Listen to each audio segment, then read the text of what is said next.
사랑합니다. 진심으로 축복합니다.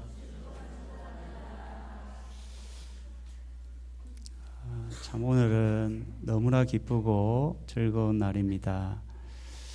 우리 오늘 세례받는 6명 이분을 그동안 1년간 제가 보았는데 처음에 오실 때는 이런 마음이 들었습니다. 이분들이 제대로 신앙생활을 잘할까? 제가 믿음이 없어요. 그런 마음이 들었는데 1년이 되어 세례를 받으니까 제 마음이 너무 벅차오르는 거예요. 이게 너무 감사가 되고 뭔가 저도 모르는 이 기쁨이 막 밀려오는 겁니다. 여러분도 그렇죠? 저는 가끔 신앙생활 하면서 하나님이 언제 가장 기뻐하실까? 여러 가지 일들로 인해 하나님 기뻐하시겠지만 예수님을 믿지 않고 있다가 어느 날 예수님 믿고 세례받을 때 하나님이 가장 기뻐하지 않으실까? 그런 생각이 듭니다. 아마 오늘 하늘에서는 잔치가 벌어졌을 겁니다. 하나님이 너무 기뻐서 우리 6명을 보면서 아마 저는 잘 모르겠지만 떡도 하고 잡채도 하고 여러분이 좋아하는 거 한번 읊어보세요. 이런 거 하면서 하나님이 얼마나 기뻐하셨을까, 기뻐하고 계실까, 그런 마음이 확 드는 겁니다. 저도 예전에 제가 전도했던 한 분이 있었는데 그분이 신앙생활 제대로 할까? 전도는 했는데 믿음이 안 생기는 거예요. 그런데 1년이 지나 세례받은 그 모습을 보면서 너무 기쁜 거예요. 이게 천하를 얻은 것처럼 너무 기쁜 거예요.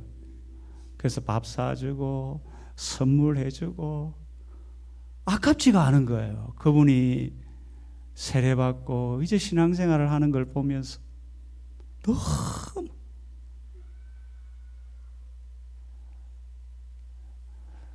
오늘 그런 의미에서 세례가 어떤 의미인가 우리 한번 살펴보고자 합니다. 세례는 첫 번째 죽음을 의미합니다. 죽음. 우리는 일생 한 번 죽습니까? 두 번 죽습니까? 여러분, 한 번이라는 사람도 있고 두 번이라는 사람도 있는데 우리는 한 번 죽습니다. 그런데 성경을 가만히 보면 예수 믿는 사람은 두 번 죽어요. 언제 죽냐면 세례받을 때. 오늘 세례받은 사람들 미안합니다. 여러분 죽었습니다. 삶과 하나님의 위로를 전합니다. 참 오늘 본문을 보면 11절을 보면 그 안에서 너희가 손으로 하지 아니한 할례를 받았으니 할례라는 단어가 나옵니다. 할례는 보통 사람의 손으로 남자의 생식기 앞부분을 약간 자르는 포경수술과 같은 겁니다. 그런데 성경에 보니까 손으로 하지 않는 할례가 있다고 이야기합니다. 도대체 뭔가? 할례는 할례인데 손으로 하지 않는 할례도 있다는 겁니다. 그걸 설명하는 게 11절 끝부분에 보면 그리스도의 할례다 하는 겁니다. 손으로 하지 않는 할례가 그리스도의 할례다. 도대체 이 할례가 뭔가? 그래서 사도 바울이 또 설명을 합니다. 그 중간에 뭐라 했습니까? 곧 육의 몸을 벗는 것이라. 육의 몸을 벗는 거다. 우리가 집으로 들어가면 밖에 입던 옷을 어떻게 합니까? 요즘은 힘들다 그냥 밖에서 입던 옷 그대로 입고 자는 분도 계시더라고요. 손으로 하지 않는 할례는 육의 몸을 벗는 것입니다. 육의 몸이라는 것은 죄의 몸이라는 겁니다. 늘 죄만 짓고 살아가던 몸을 벗는 것을 손으로 하지 않는 할례다라는 겁니다. 그래서 세례를 받을 때 우리는 손으로 행하지 않는 할례를 받습니다. 그래서 12절에 육의 몸을 벗는 것을 정확히 표현을 하죠. 12절에 보면 너희가 할례를 이야기하던 11절에서 12절에는 할례가 뭐로 바뀝니까? 세례로 바뀌는 겁니다. 세례는 뭐냐? 이야기하죠. 그리스도와 함께 장사되고 죽는 겁니다. 세례는 죽는 겁니다. 뭐에 죽는 겁니까? 죄의 몸이 죽는 겁니다. 우리는 세례를 받을 때 2025년 전에 죽었던 예수님과 함께 죽었습니다. 그때 죽은 몸은 어떤 몸이에요? 죄의 몸입니다. 죄만 짓는 몸인 것입니다. 이런 겁니다. 우리가 반응을 하지 않습니까? 그러니까 죄와 반응을 하는 몸이 죽었다는 겁니다. 욕심을 부리고 또 거짓말을 하고 하나님이 기뻐하지 않는 그런 일들을 하는 몸이 죽었다라는 겁니다. 우리 세례받는 여러분, 오늘 여러분은 이전에 행하던 죄를 행하던 그 몸이 죽었습니다. 이제는 여러분 모두가 죄의 습관들을 다 버리시고 믿음으로 사시기를 바랍니다. 아멘. 자, 두 번째, 세례는 두 번째 탄생을 의미합니다. 두 번째 탄생을 의미합니다. 성도는 두 번의 죽음과 함께 두 번의 탄생을 경험합니다. 한 번은 언제 태어납니까? 어머니 뱃속에서 태어납니다. 또 한 번은 언제 태어납니까? 세례를 받을 때 태어납니다. 우리는 지금 장로교회에서 예배 생활을, 신앙 생활을 합니다. 그런데 침례 교회 가보면 이제 우리 강대상 뒤에 우리 몸 전체가 들어갈 수 있는 욕조가 있습니다. 소위 말하는 목욕탕이 있다고요. 그러면 세례를 받을 때 그분들은 어떻게 하냐면 물속에 푹 어떻게 합니까? 잠깁니다. 물속에 푹 잠기면 어떻게 돼요? 죽죠. 그럼 물속에 잠기면 살려달라고 막. 그리고 어떻게 합니까? 물속에서 나오죠. 바로 세례가 이런 의미가 있습니다. 죽었다가 다시 태어나는 겁니다. 그래서 여러분 세례받은 분들은 여러분이 세례받은 날이 언제인지 압니까? 저는 1990년 11월 11일 날 세례를 받았습니다. 그때 저도 이렇게 우리만한 교회에서 제일 앞에 앉아서 세례를 받았습니다. 그때 저는 세례가 무슨 의미인지 모릅니다. 이분들 6분들도 지금 세례가 어떤 의미인지를 잘 모를 수 있습니다. 머리로는 알지만 참 그게 뭔지 자기의 삶 가운데 어떤 것인지 저도 몰랐습니다. 그런데 그때 세례 받을 때 그 순간을 잊지 못하는 겁니다. 제가 무슨 이야기 했는지는 모르겠지만 뭔가 하나님이 제 영혼을 보이지 않는 손으로 만져주시는 것을 경험했습니다. 그래 이제 어린 나이에 그게 너무 감사하고 감격스러워서 앞에서 그냥 뭐 펑펑 울었던 적이 있습니다. 너무 그게 하나님이 제 영혼을 만져주시는 게 그냥 느껴지는 거죠. 야, 그때 그날을 어찌 잊겠습니까? 오늘 세례받는 여러분 오늘 두 번째 탄생을 했습니다. 여러분 진심으로 생일 축하드립니다. 우리 한번 축하합시다. 두 번째 생일을 축하드립니다. 두 번째 생일을 축하드리는 겁니다. 어떤 면에서 우리가 육신의 몸으로 태어난 날도 귀한 날이지만 세례받는 날, 두 번째 태어난 날, 영원히 천국에서 살 수 있도록 우리를 다시 태어나게 한 날, 이 날이 여러분에게는 더 귀한 날입니다. 믿습니까? 이날, 오늘 이날, 저는 11일 날 받았는데 여러분은 11월 9일, 저하고 비슷하네요. 이 날을 잊지 마시기를 바랍니다. 여러분 인생 육신의 몸으로 태어난 육의 몸은 때가 되면 다 사라지지만 다시 태어난 날 11월 9일 이 날은 두 번째 태어난 날. 여러분 다른 것들은 있더라도 이 날을 잊지 마시고 이 날 내가 예수님을 나의 구주로 고백하고 세례받은 날임을 기억하고 일생 이 날을 기억하며 믿음으로 살기를 바랍니다. 자, 오늘 본문에 보면 아주 중요한 동사가 나옵니다. 12절에 보면 일으키다라는 단어가 나옵니다. 그리고 제일 12절 마지막에도 일으켰다라는 거 나옵니다. 이것은 죽어 있던 사람을 다시 살려냈다는 겁니다. 여러분 이게 무슨 말인가? 우리는 예수 믿기 전에는 하나님과 전혀 반응하지 않는 죽은 상태로 살아가던 사람들이었다는 겁니다. 그런데 어느 날 예수님을 믿자마자 내 속에서 어떤 반응이 일어납니다. 여러분 지금 배가 고픕니까?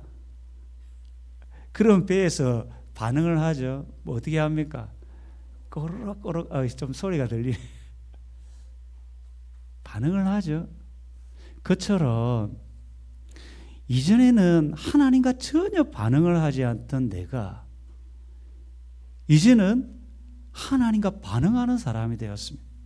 하나님 말씀을 들으니까 갑자기 내 마음에 기쁨이 생기기도 하고 이전에 없었던 내 마음에 평안이 막 밀려올 때도 있습니다.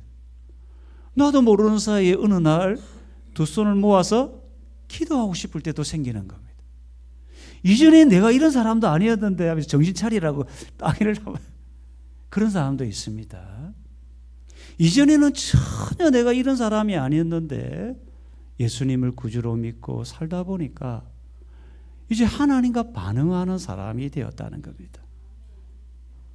내 염려를 다 주께 맡기라. 이 말씀을 어느 날 들었어요. 예전에는 이 말씀이 나와 전혀 관계없는 말씀이었는데 어느 날 주님이 내 인생을 맡기라고 했지.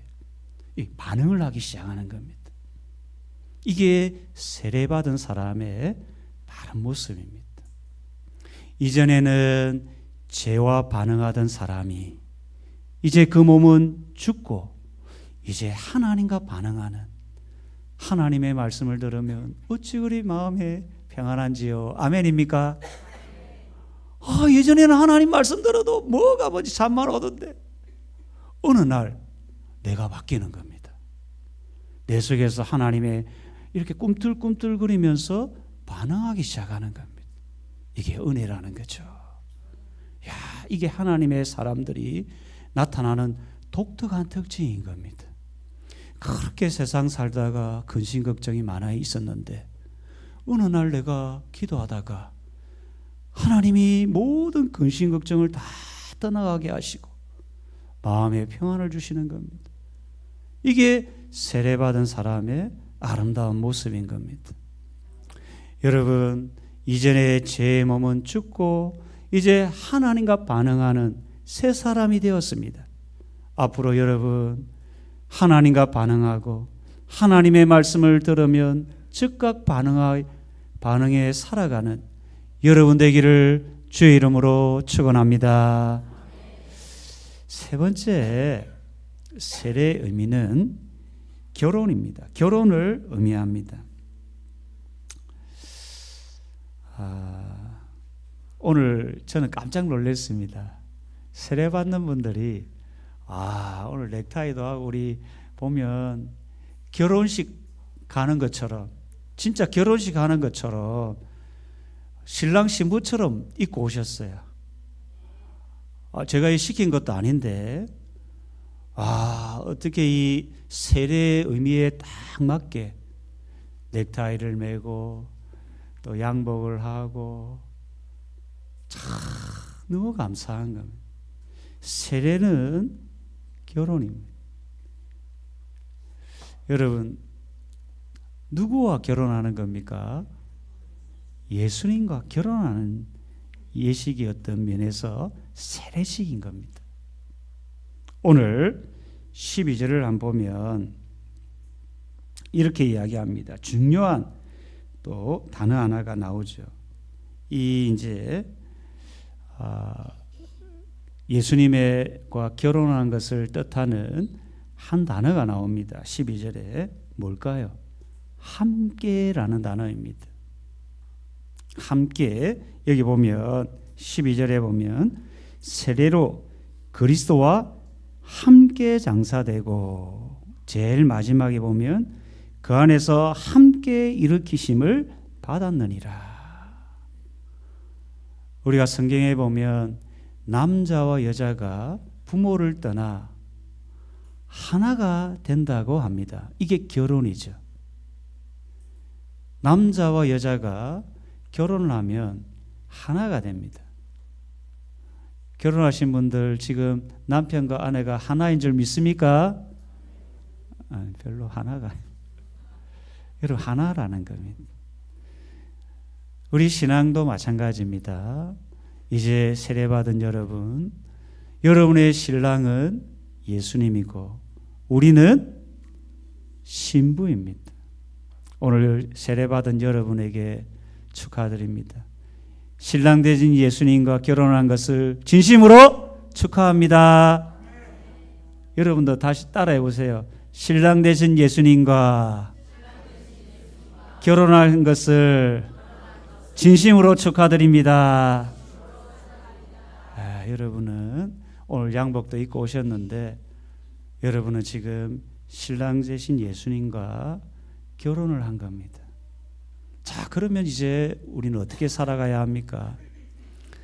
남자와 여자가 결혼해서 가정을 이루면 신랑은 누구만 바라봐야 합니까?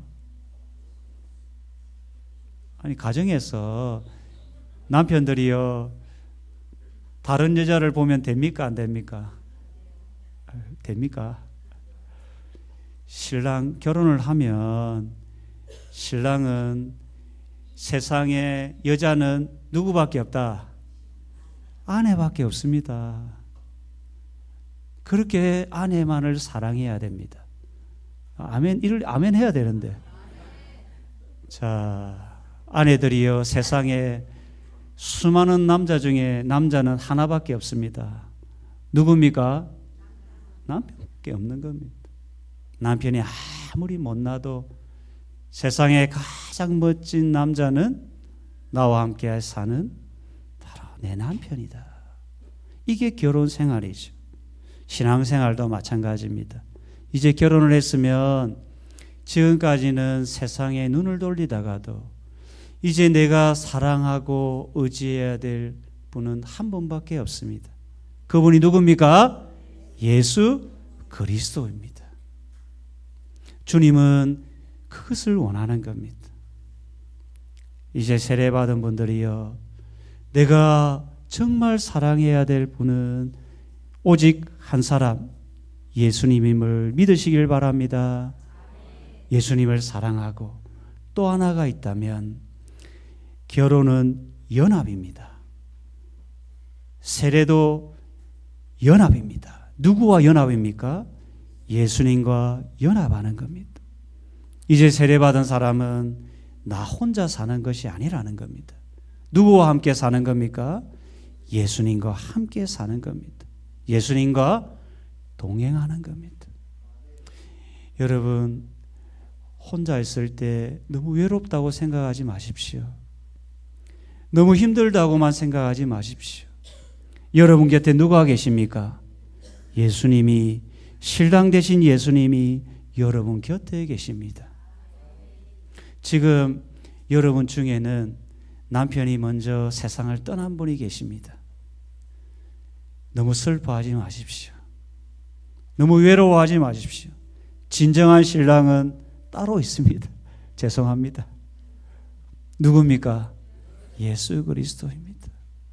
예수님이 영원히 나의 신랑이 되어서 여러분과 동행함을 믿으시고 여러분 일생 예수님 사랑하며 살아가는 여러분 되기를 주의 이름으로 축원합니다. 우리 찬송하겠습니다.